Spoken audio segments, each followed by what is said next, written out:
India Pakistan तो match होना ही नहीं चाहिए। ज़रूर ये खेल के नज़रिए से देखने की कोई कोशिश कर रहे होंगे, लेकिन मैं ये खेल की तरफ नहीं देखता।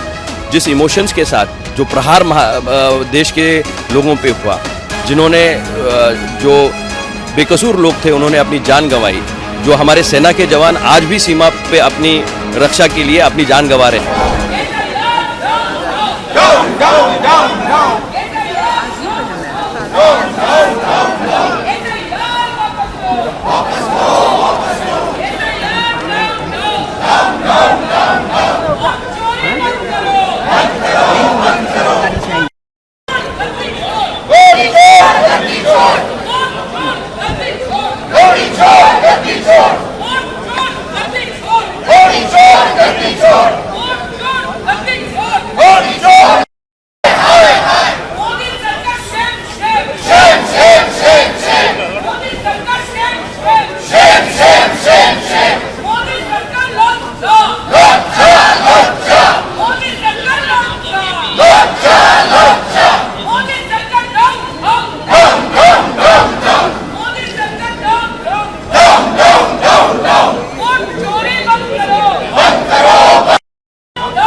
अखिलेश यादव जी भी बैरिकेड तोड़ करके आगे आ गए थे। उन्होंने साफ कहा कि ये तो छोटा बैरिकेड है, लखनऊ में तो इससे बड़े बड़े होते हैं। क्या कहेंगे कि संसद नहीं चल पा रहा है? देखिए, संसद पिछले 10 दिन से ज़्यादा हम लोगों ने एक ही मांग रखी कि SIR के ऊपर चर्चा हो। बार बार स्पीकर साहब और अन्य पीठ से भी ये कहा जाता है, सरकार की तरफ से कहा जाता है हम चर्चा करने को तैयार है, लेकिन जिस मुद्दे पे चर्चा करनी है क्यों उस पर चर्चा नहीं की जाती, उससे क्यों सरकार भाग रही है, ये हमारा सवाल था। उसके बाद कई सारे ऐसे वोटर्स, आज भी आपने देखा 124 नॉट आउट की टी शर्ट यहाँ पहनी हुई, वहाँ एक महिला जिसके 124 वोट, उसी की फोटो, एक ही फोटो के ऊपर अलग अलग स्टेट्स में उसके वोट बने हुए हैं। ये सवालिया निशान निश्चित तौर पर चुनाव आयोग के ऊपर उठाता है और इसीलिए ऊपर कार्रवाई करे, कोई ना कोई स्टेटमेंट है और ये जो हम लोगों की तरफ से जो भी सवालिया निशान उठाए जा रहे हैं इन पर जवाब देने का काम करें। कल जो जिस तरीके से फतेहपुर में हुआ कि एक मकबरे को तोड़ दिया गया, ठाकुर का मंदिर बताया, क्या लॉ एंड ऑर्डर की स्थिति उत्तर प्रदेश में बिगड़ती जा रही है? देखिए, लॉ एंड ऑर्डर की स्थिति अभी से नहीं, बहुत पहले से बिगड़ी है और सच्चाई ये है कि लॉ एंड ऑर्डर की स्थिति बिगाड़ने में सबसे बड़ा श्रेय अगर किसी को जाता है तो भारतीय जनता पार्टी और उत्तर प्रदेश की सरकार को जाता है, क्योंकि लगातार वही लोग इन मुद्दों को, बेसलेस मुद्दों को मुद्दा बना के लेके और जनता को भ्रमित करना चाहते हैं। हम सभी लोगों का स्टैंड क्लियर है। हम लोग चुनाव आयोग से चाहते हैं कि वो कहीं ना कहीं हम लोगों को स्पष्टीकरण दे कि किस तरीके से ये वोटों की धांधली हो रही है।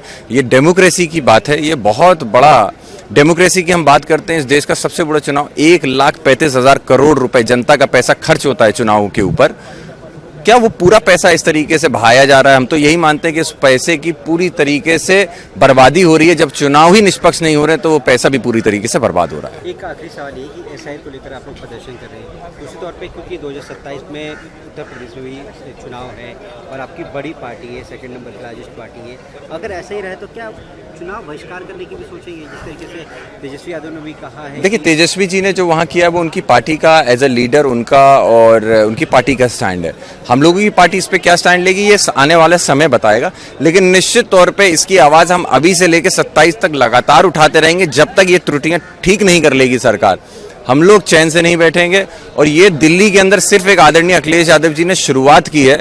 ये जहां जहां बैरिकेटिंग लगाएंगे, इससे बड़ी बड़ी बैरिकेटिंग आदरणीय अखिलेश यादव जी ने लखनऊ में जब माल्यार्पण करने जा रहे थे ट्रस्ट का, उस समय पे वहां पे भी बहुत बड़ी टीन की शेड लगा के बंद किया गया था, उसको भी हम पार कर गए। तो समाजवादी पार्टी ये सारी दुविधाएं और ये बंदियों को पार करने का काम करेगी और निश्चित तौर पर लोकतंत्र को बचाने का काम करेगी।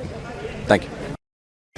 एक तरफ जनरल मुरीन जो है भारत को धमकी दे रहे हैं, दूसरी तरफ इंडिया और पाकिस्तान का मैच हो रहा है, क्या कहेंगे? आप लोग का स्टैंड क्या है? देखिए, इंडिया पाकिस्तान तो मैच होना ही नहीं चाहिए। ज़रूर ये खेल के नज़रिए से देखने की कोई कोशिश कर रहे होंगे, लेकिन मैं ये खेल की तरफ नहीं देखता। जिस इमोशंस के साथ जो प्रहार देश के लोगों पे हुआ, जिन्होंने जो बेकसूर लोग थे उन्होंने अपनी जान गंवाई, जो हमारे सेना के जवान आज भी सीमा पे अपनी रक्षा के लिए अपनी जान गंवा रहे हैं, इन सबको अगर आप मद्देनज़र देखते हुए पाकिस्तान के साथ खेल के संबंध प्रस्तापित करेंगे तो बहुत गलत होगा। बाला साहब ठाकरे जब थे उन्होंने भी ऐसा ही स्टैंड लिया था। उन्होंने ये कहा था कि पाकिस्तान के साथ कोई खेल नहीं होगा, और तब शिवसेना ने स्टेडियम उखाड़ने का काम भी और पिच उखाड़ने का काम करा था। आज भी शिवसेना उसी के साथ खड़ी है, एकनाथ शिंदे जी की पार्टी। हमारा स्टैंड यही है कि हम